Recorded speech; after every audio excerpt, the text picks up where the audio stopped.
मुख्यमंत्री एकनाथजी शिंदे यांच्या आदेशाने धनगर व धनगड एकच असल्याचे सांगत GR काढण्याबाबत मसुदा समिती गठीत केली।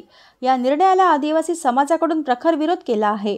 या संदर्भात आदिवासी सगळा समाज संघर्ष कृती समिती तालुका वरोरा यांच्यातर्फे उपविभागीय अधिकारी वरोरा येथे आंदोलन उभारत भव्य घोषणाबाजी करत तहसीलदार यांना निवेदन दिले। धनगर समाजाच्या मागणीवरून मुख्यमंत्री म्हणून धनगर व धनगड एकच असल्याचे GR काढण्याबाबत मसुदा समिती गठीत केली। ती असंवैधानिक असून खऱ्या आदिवासी समाजावर अन्यायकारक आहे। महाराणी अहिल्यादेवी समाज प्रबोधन मंचाचे धनगर व धनगड एकच असल्याचा दावा करणारी मुंबई उच्च न्यायालयात थेट याचिका दाखल केली। धनगर व धनगड एक असल्याचे सिद्ध होत नसल्याचे स्पष्ट करीत उच्च न्यायालयाने फेब्रुवारी 2024 मध्ये याचिका फेटाळली। मंचाने उच्च न्यायालयाच्या निर्णयाला सर्वोच्च न्यायालयात आव्हान दिले। सर्वोच्च न्यायालयाने सुद्धा आदिवासी समाजाच्या बाजूने निर्णय दिला। त्यामुळे मसुदा समिती तयार करणे हे संयुक्तिक नसल्याचे मत स्थानिक नेते रमेश मेश्राम यांनी व्यक्त केले। ही मसुदा समिती तात्काळ रद्द न केल्यास भव्य आंदोलन उभारण्याचा इशारा यावेळी आंदोलनकर्त्यांनी दिला।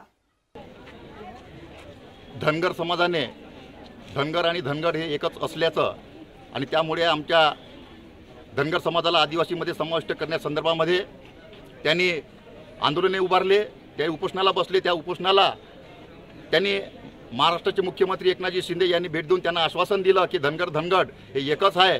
त्यामुळे त्या संदर्भामध्ये GR काढू आणि त्या निमित्तानं त्यांनी मसुदा समिती सुद्धा तयार केलेली आहे। ही संपूर्ण मसुदा समिती ही असंवैधानिक आहे। ज्या वेळेस पूर्ण धनगर समाज हे मुंबई उच्च न्यायालय व त्यानंतर त्यांनी अपील करून सर्वोच्च न्यायालयामध्ये सुद्धा याचिका दाखल केली, परंतु ते धनगड आणि धनगर एकच असल्याचं ते सिद्ध करू शकले नाही। त्याच्यामुळे उच्च न्यायालयाने आणि सर्वोच्च न्यायालयाने सुद्धा त्यांच्या याचिका फेटाळल्या आणि त्यानंतर सुद्धा एक समोरचं विधानसभेच्या निवडणुका तोंडावर ठेवून आणि धनगर समाजाची एकजूटता त्या पश्चिम महाराष्ट्रामध्ये त्यांची संख्या बघून हे संपूर्ण महाराष्ट्र शासन त्यांच्या एक असंवैधानिक आश्वासन देऊन खऱ्या आदिवासी समाजावर अन्याय करण्याचा म्हणजे त्यांनी जो निर्णय जो घेत आहे त्या निर्णयाच्या विरोधामध्ये संपूर्ण महाराष्ट्रभर आदिवासी समाज एकजूट होऊन आज वरोरा तालुक्यामध्ये सुद्धा आदिवासी आमची सगळा समाज संघर्ष कृती समितीमार्फत आज महाराष्ट्र शासनाला निवेदन देण्यात आलं। त्या निवेदनाच्या माध्यमातून हे मुख्य मागणी धरून धनगर समाजाला आदिवासी समाजामध्ये समाविष्ट करण्यात येऊ नये आणि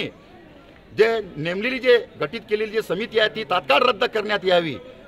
या अन्यथा संपूर्ण महाराष्ट्रामध्ये आदिवासी समाज एकजुटीने आंदोलन करतील आणि जर आमच्या या धरणे आंदोलनाचा जर त्यांनी जर विचार केला नाही आणि आमच्या मागण्या पूर्ण केल्या नाही तर येत्या या 7 तारखेला सुद्धा जिल्हा लेवलवर विविध संघटना मिळून भव्य दिवस कलेक्टर ऑफिसवर मोर्चा आहे। त्यानंतर सुद्धा त्यांनी आमच्या मागण्याचा जर विचार केला नाही तर महाराष्ट्रावर आंदोलन होतील आणि मी सुद्धा माननीय मुख्यमंत्री महोदयांना या निवेदनाच्या माध्यमातून विनंती केली की आमच्या मागण्या पूर्ण न केल्यास आमच्यावर असंवैधानिक निर्णय लादल्यास मी सुद्धा या वरोरा भद्रावती तालुके मिळून या वरोरा तहसील कार्यालयासमोर साखळी उपोषणात बसणार। हे मी आपल्या आदिवासी समाजाच्या सन्मानार्थ त्यांच्यावर अन्याय होत असल्या कारणाने मी सुद्धा हे पूर्ण जाहीर केलं।